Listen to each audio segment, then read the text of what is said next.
নমস্কার, দেখছেন Kolkata TV digital এবং আপনাদের সঙ্গে রয়েছি আমি শুভাঙ্কি।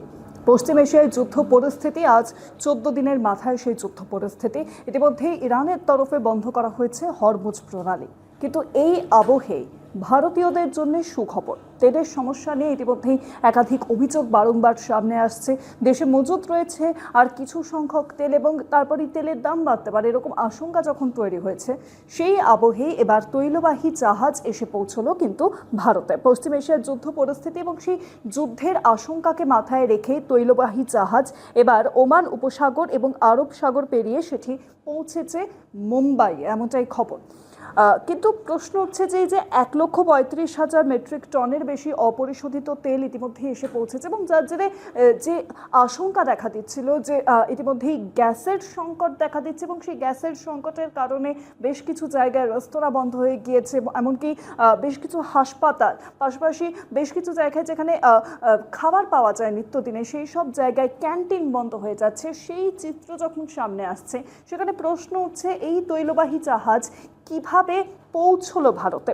জানা যাচ্ছে যে লাইবেরিয়ার পতাকাবাহী এই জাহাজটি 1 মার্চ সৌদি আরবের রাস তানুরা বন্দর থেকে রওনা দেয় এবং তারপরেই সামুদ্রিক ট্র্যাকিং তথ্য থেকে যে খবর সামনে আসছে, জাহাজটি সিগন্যাল শেষবার 8 মার্চ হরমুজ প্রণালীর ভিতরে পর্যবেক্ষণ অবস্থায় দেখা গিয়েছিল এবং তারপরেই নিখোঁজ হয়ে যায়। এখানেই প্রশ্ন উঠছে, নিখোঁজ হয়ে যায় তাহলে সেই জাহাজ নিখোঁজ হওয়ার পর কিভাবে পৌঁছলো, জানাচ্ছি আপনাদেরকে। এরপর থেকেই বোঝা যাচ্ছে যে জাহাজের ক্রুরা তারা কিন্তু বিপজ্জনক জলপ্রপাত অতিক্রম করার সময় তারা যে AIS ব্যবস্থা অর্থাৎ জাহাজের স্বয়ংক্রিয় শনাক্তকরণের যে ব্যবস্থা রয়েছে এবং ট্রান্সপন্ডার ব্যবহারটা বন্ধ করে দিয়েছিল এবং যার জেরে পুরোটা ডার্ক মোডে চলে যায় এবং ডার্ক মোডে চলে যাওয়ার পর সেই জাহাজটি প্রবেশ করে হরমুজ প্রণালী দিয়ে এবং তারপরেই হরমুজ প্রণালী পেরিয়ে ইতিমধ্যেই এসেছে সেই জাহাজ কিন্তু ভারতে মুম্বাইয়ের বন্দরে সেই জাহাজ ইতিমধ্যেই পৌঁছেছে। উচ্চ ঝুঁকিপূর্ণ এবং যেই এলাকা সফলভাবে অতিক্রম করা যায় তার জন্যই কিন্তু পরের দিন ভারতের দিকে যাত্রা শুরু করার সময় জাহাজটি আবার সামুদ্রিক ট্র্যাকিং যে সিস্টেম তার সিস্টেমে দেখা যায় এবং 14 দিনের মাথায় যখন হরমুজ প্রণালী বন্ধ, ইসরায়েল আমেরিকা যেখানে ইরানের ওপর ক্রমাগত হামলা চালিয়ে যাচ্ছে এবং ইরান তারা কিন্তু স্পষ্টত জানিয়ে দেয় যে কোনো রকম কোনো তৈলবাহী জাহাজ বেরোবে না, শুধুমাত্র চীন এবং রাশিয়ার তৈলবাহী জাহাজ ছাড়া। সেই আবহেই কিন্তু দেখা গেল যে ইতিমধ্যেই ভারতে এসে পৌঁছেছে একটি জাহাজ এবং সেই জাহাজ আসায় তৈলবাহী জাহাজ ভারতে পৌঁছনে সংকটের মেঘ, আশঙ্কার যে মেঘ, সেই মেঘ কিন্তু কাটতে শুরু করে দিয়েছে।